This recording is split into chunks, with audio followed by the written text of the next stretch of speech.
Welcome back to another tutorial. In this tutorial I will discuss about conditional operator.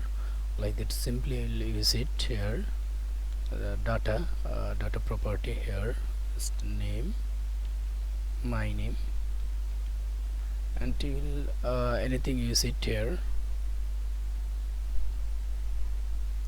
Like that I use it here true.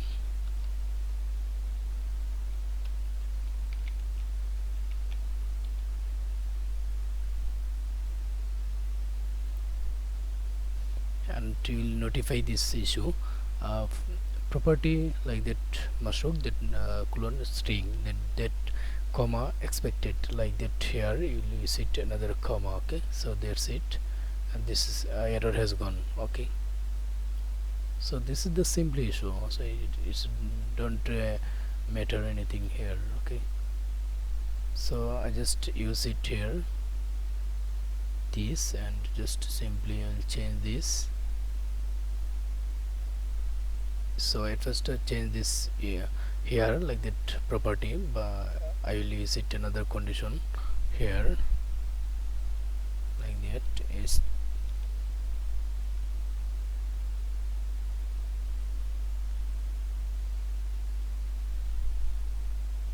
simply use it here property name, and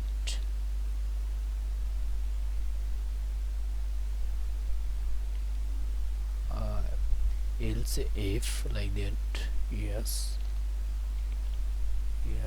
or here else no.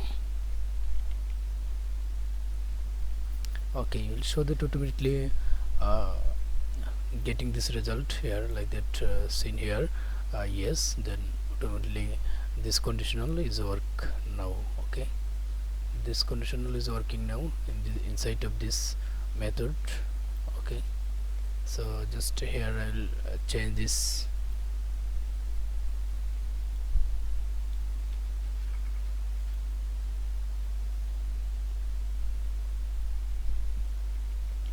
dot. Okay, this dot data name, this my name, and this basically it will be default by default true. Okay, then yes, it will be show yes, and when we'll just delete this like that anything of false, that means false, and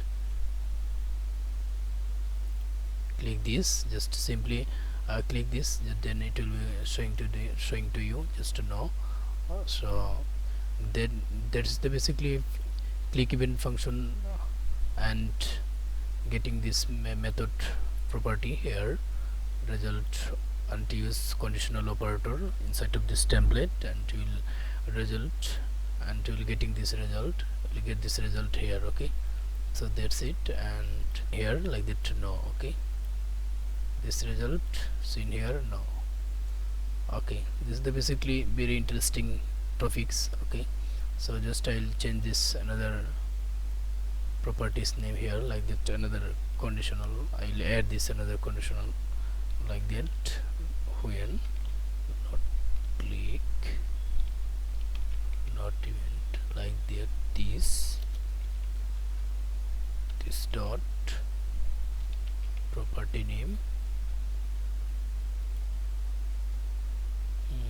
this dot. Okay, then this dot, then property data, then property name not equal not is just simply data don't be here use it. Okay, then what happened when you click this here. Okay, I will minimize this browser, simply refresh it again and click this yes or no, yes or no. Okay, so this is the very interesting topics. This is the conditional operator using inside of this template. So, and obviously I hope you will enjoy this tutorial, and if you want liked my video, then obviously subscribe my YouTube channel. So thanks for watching, and see you soon in the next tutorial.